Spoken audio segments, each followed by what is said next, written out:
الحمدللہ رب العالمین والصلاة والسلام علی سید الانبیاء والمرسلین وعلی آلہ وصحبہ اجمعین اما بعد اعوذ باللہ من الشیطان الرجیم بسم اللہ الرحمن الرحیم لقد جاءکم رسول من انفسکم عزیز علیہ ما عنتم حریص علیکم بالمؤمنین رؤوف الرحیم وقال النبی صلی اللہ علیہ وسلم انما بعثت لاتمم مکارم الاخلاق صدق اللہ العظیم۔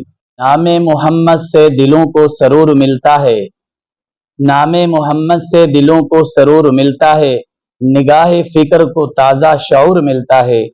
نصیب کیسا بھی ہو واسطہ محمد کا دے کر خدا سے جو بھی مانگو ضرور ملتا ہے۔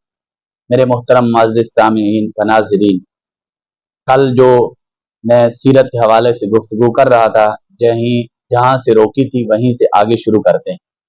میرے نبی علیہ الصلوۃ والسلام کی ولادت باسعادت ہوئی، لوگ دیکھنے کے لیے آئے، جس نے بھی دیکھا اس نے کہا میں نے اس جیسا خوبصورت بچہ نہیں دیکھا۔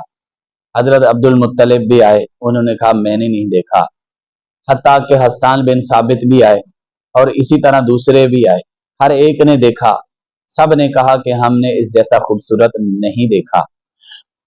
جبرائیل امین سے ہم نے پوچھا کہ تم بتا دے، جبرائیل امین تو آدم سے لے کر حضرت عیسیٰ تک تو آیا ہے، تو نے کوئی دیکھا ہو؟ جبرائیل کہتا ہے کہ میں نے بڑے بڑے خوبصورت دیکھے ہیں، میں نے حسن یوسف کو بھی دیکھا ہے، جس وقت عورتوں نے اپنے ہاتھ کے اندر چھریاں لی اور پھل لیا، اور پھر اس کے بعد یوسف علیہ الصلوۃ والسلام جب سامنے آئے وَقَطَّعْنَ أَيْدِيَهُنَّ وَقُلْنَ حَاشَ لِلَّهِ مَا هَٰذَا بَشَرًا، انہوں نے اپنے ہاتھوں کو کاٹ ڈالا، فروٹ کے بجائے اپنے ہاتھ کاٹ بیٹھی۔ اس نے یوسف کو دیکھ کر میں نے وہ منظر بھی دیکھا، لیکن اتنا حسن و جمال جو رسول اللہ صلی اللہ علیہ وسلم کے اندر ہے میں نے نہیں دیکھا۔ اللہ تبارک و تعالیٰ نے بھی اس جیسا حسین و جمیل پیدا کیا ہی نہیں۔ کسی شاعر نے خوب کہا ہے، خدا کے کامل خیال ورگا کسی کا خیال کوئی نہیں، خدا کے کامل خیال ورگا کسی کا کامل خیال کوئی نہیں، میرے محمد تو ود کے سونا کسی دا حسن و جمال کوئی نہیں۔ سب نے کہا، جس نے قریب سے دیکھا اس نے بھی کہا، جس نے دور سے دیکھا اس نے بھی کہا رسول اللہ صلی اللہ علیہ وسلم جیسا حسین و جمیل کوئی نہیں ہے۔ تو بعض لوگ دور سے تو خوبصورت لگتے ہیں، لیکن جب قریب کے جا کر دیکھیں تو خوبصورت نہیں لگتے۔ میرے نبی علیہ الصلوۃ والسلام کو جنہوں نے قریب سے دیکھا، جنہوں نے مسجد نبوی کے اندر دیکھا، جس نے بیت اللہ کے اندر دیکھا، اور جس نے مکہ اور مدینہ احد بدر حنین کے اندر دیکھا ہے، اور انہوں نے قریب سے دیکھا، وہ بھی کہنے لگے ہم نے نہیں دیکھا، اور جنہوں نے دور سے دیکھا انہوں نے بھی یہ بات کہی کہ ہم نے اس جیسا خوبصورت نہیں دیکھا۔ حسان بن ثابت نے قریب سے دیکھا تھا، وہ کہہ اٹھے احسن منک لم تر قط عیری واجمل منک لم تلد النساء خلقت مبرئا من کل عیب کانک قد خلقت کما تشاء۔ حضرت عائشہ نے بالکل قریب سے دیکھا تھا، وہ بھی بول اٹھی لنا شمس وللآفاق شمس، ایک سورج آسمان کا ایک میرا، لیکن میرے جیسا خوبصورت یہ سورج نہیں ہے، آسمان کا سورج میرے حسین میرے نبی علیہ الصلوۃ والسلام جیسا خوبصورت نہیں ہے۔ اور اسی طرح جابر رضی اللہ تعالیٰ عنہ نے بھی تو یہی کہا تھا نا کہ چاند خوبصورت نہیں ہے، میرے نبی علیہ الصلوۃ والسلام چاند سے بھی زیادہ خوبصورت ہے۔ تو آپ علیہ الصلوۃ والسلام کو جس نے قریب سے دیکھا انہوں نے بھی کہا، ہاں جس نے 14 صدیاں بعد دیکھا، دور سے بھی دیکھا، تو وہ بھی بول اٹھے بلغ العلا بکمالہ کشف الدجی بجمالہ حسنت جمیع خصالہ صلو علیہ وآلہ۔ سبحان اللہ۔ لاہور کے اندر ایک اور عاشق رسول بول اٹھے، وہ کہتے ہیں اے رسول امی، اے رسول امی خاتم المرسلی، تجھ سا کوئی نہیں، تجھ سا کوئی نہیں۔ تو آپ علیہ الصلوۃ والسلام جیسا کوئی بھی نہیں ہے۔ حضرت عبداللہ بن سلام جو یہود کے عالم ہیں، کہا جا کر دیکھو تو صحیح، جو نبوت کا دعویٰ کرنے والے دیکھو تو صحیح وہ کیسے ہیں۔ تو اس وقت عبداللہ بن سلام نے جب آپ علیہ الصلوۃ والسلام کو دیکھا، پر پھر دیکھتے ہی رہ گئے، پھر وہ آپ علیہ الصلوۃ والسلام کے اوپر ایمان لائے اور کہا خدا کی قسم اس جیسا چہرہ کسی جھوٹے کا ہو نہیں سکتا۔ تو میرے دوستو، آپ علیہ الصلوۃ والسلام کی پیدائش ہوئی، آپ علیہ الصلوۃ والسلام کے آنے سے پہلے حالات میں نے کل بیان کیے تھے۔ آنے سے پہلے جیسے بارش آنے سے پہلے ہوائیں چلتی ہیں، پتہ دیتی ہیں اس بات کا کہ بارش ہونے والی ہے۔ جس طرح خزاں کا موسم ہے اور اس کے بعد بہار آتی ہے، اسی طرح ہر ایک کو انتظار ہوتا ہے۔ رسول اللہ صلی اللہ علیہ وسلم کا انتظار تھا، کیونکہ عالم جو ہے جہالت کے اندر، کفر کے اندر ڈوب چکا تھا۔ اللہ تبارک و تعالیٰ نے آپ علیہ الصلوۃ والسلام کی آمد سے قبل ایک بارش بھیجی جو عرب والوں کی قحط سالی دور ہو گئی۔ پھر ایک واقعہ ایسا نمودار ہوا جس کو اللہ نے قرآن مجید کے اندر بھی پیش کیا ہے، اور وہ واقعہ اصحاب الفیل کا واقعہ ہے۔ آپ علیہ الصلوۃ والسلام کے آنے سے قبل یہ واقعہ پیش آیا ہے۔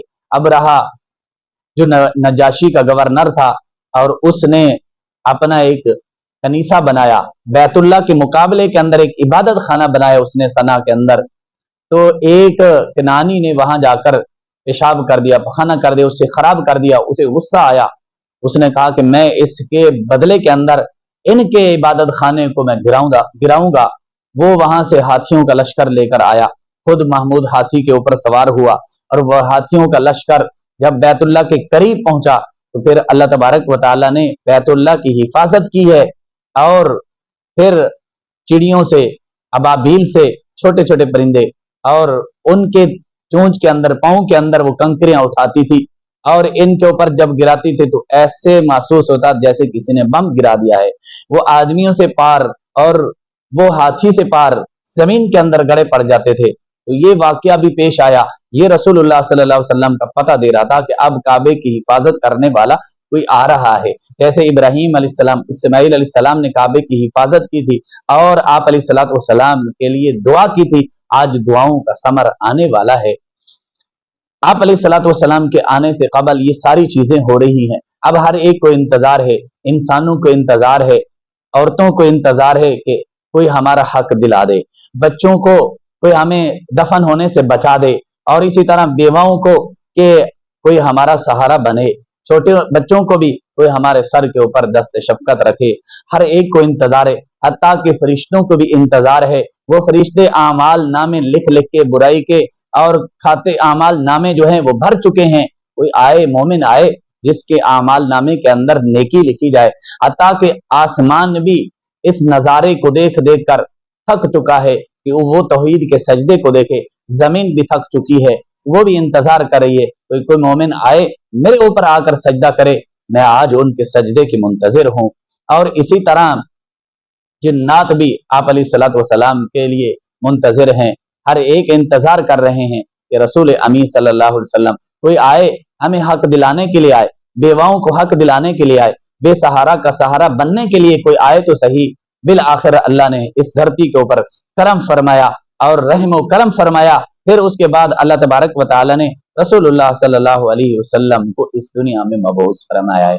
آپ علیہ الصلوۃ والسلام کے آنے سے قبل حضرت آمینہ حضور صلی اللہ علیہ وسلم کی والدہ محترمہ خود فرماتی ہیں، میں نے خواب کے اندر دیکھا ہے اور ایک کرن، نور کی ایک کرن نکلی ہے جس نے شام کے محلات کو روشن کر دیا ہے، اور میں سمجھ گئی کوئی ایسا بچہ آنے والا ہے جو پوری کائنات کو معطر کر دے گا، منور کر دے گا، روشن کر دے گا۔ اللہ اکبر، سبحان اللہ۔ حضور صلی اللہ علیہ وسلم کا حسن، حضور صلی اللہ علیہ وسلم جیسا دنیا کے اندر کوئی بچہ آیا ہی نہیں ہے۔ اللہ تبارک و تعالیٰ خود فرما رہے ہیں، میں رسول کی اداؤں کو دیکھ رہا۔ فرمایا آپ علیہ الصلوۃ والسلام کا، آپ کی خواہش یہ تھی کہ میرا قبلہ بھی وہی ہو جو ابراہیم علیہ السلام کا تھا، کیونکہ پہلے آپ علیہ الصلوۃ والسلام بیت المقدس کی طرف منہ کر کے نماز پڑھتے رہے۔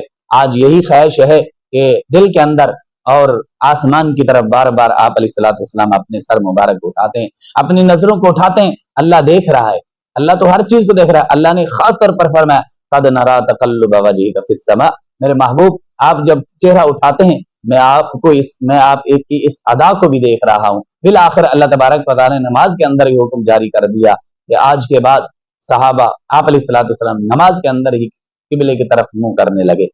تو میرے آپ علیہ الصلوۃ والسلام خوبصورت ہیں۔ پھر رضاعت کا مسئلہ آتا ہے، دودھ پلائی کا مسئلہ۔ عرب کے اندر یہ رواج تھا کہ دودھ پلایا جاتا تھا، عرب کے اندر، شہر کے اندر نہیں بلکہ دیہات سے، وہاں ایک تو زبان فصاح و بلاغت والی ملتی تھی،